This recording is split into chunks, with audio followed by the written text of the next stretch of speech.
Hi everybody, thank you for joining me. Today we're going to talk about the RESH, which is the 20th letter in the Hebrew alphabet and has a numerical value of 200. It means begin or beginning. The Sepher, I love this letter just because of how it looks, but I love the letter also because the Sepher Yitzirah, which is the second oldest Kabbalistic work in Judaism, says it's king. God made the RESH king over peace, which I really like. So today we're going to learn about a method of meditation that's called permutation, which is just switching the letters around and making different meanings, etc., etc. So we're going to start with the word RESH, which is spelled Resh, Yud, Shin. Now, if you take the Yud and the Shin, that means there is. So one could say that RESH means there is a beginning, which is really nice, I think. The other thing that I've noticed recently, well, first of all, I'll do this other one. So anyway, RESH also means head, so it's closely associated with the word that actually does mean head, which is Rosh, and that is spelled Resh, Esh, Aleph, Shin. So if you change that lettering to Aleph, Shin, Resh, then you have the word Asher, which means wealth. And also, if you add up those three letters, the Resh, the Aleph, and the Shin, they equal in gematria. Gematria is taking the numerical value of all the letters and adding or subtracting or whatever. There's tons of books written about gematria. Anyway, in this case, 501, which is the same gematria as Yenatan, which means he shall receive. And anyway, when I was looking at the word Bereshit, which is the first letter, the first word in the Bible,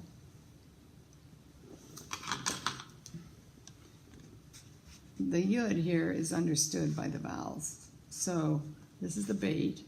So actually this part spells head.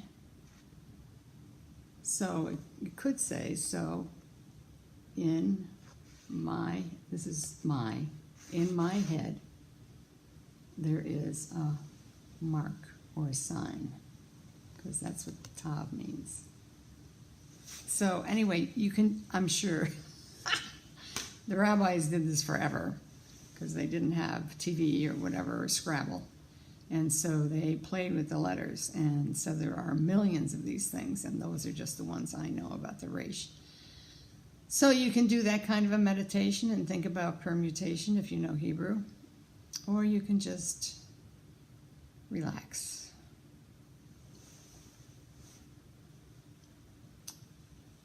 Relax.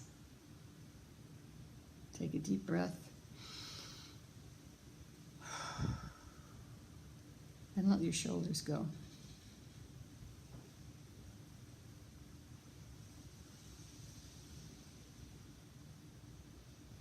If your shoulders are relaxed,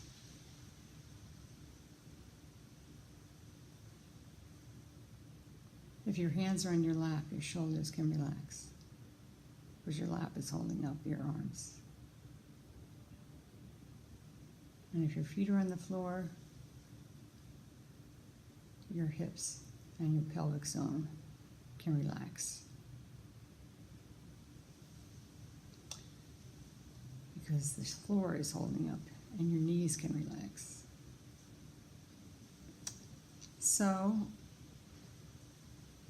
I'd like you to picture the RESH you drew, or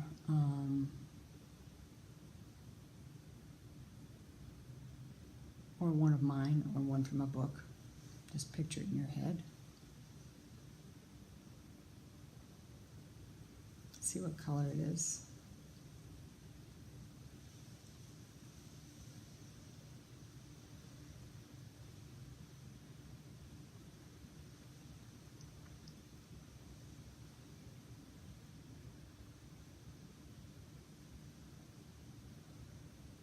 My resh is red, which so many of my reshes are for some reason.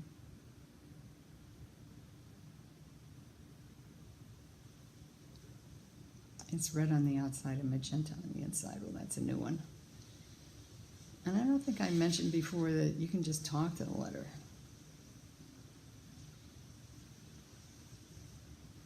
I think I'm going to do the permutation stuff, but you can do, see if I can think something else, of something else. But you can just sit with your resh and love it, and it will love you.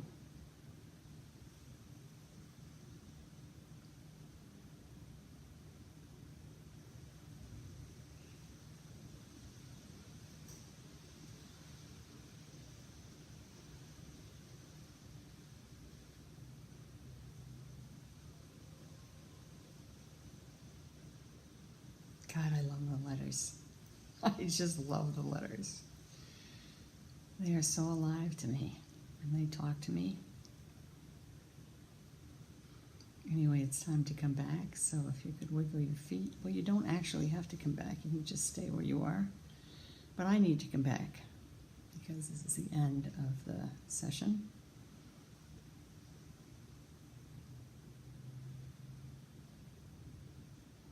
So wiggle your toes and wiggle your fingers and turn your head one way and another and come back to the place you're in.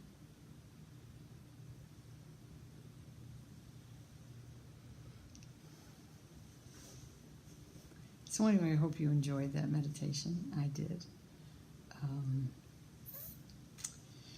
Anyway, I wanted to tell you that if any of you are interested in working with me one-on-one, I am a spiritual coach and a meditation coach. And all those links, it's called Jewish Meditation and Practical Spirituality. The name is way too long. Anyway, there's that link there where you can contact me, or my email address or my telephone number. So I look forward to hearing from you. I love working with people one-on-one. It's gratifying for me and for the other person, I hope. Well, it must be, because they keep calling back. So anyway, thank you so much for listening, and I will see you next week when we talk about the shin.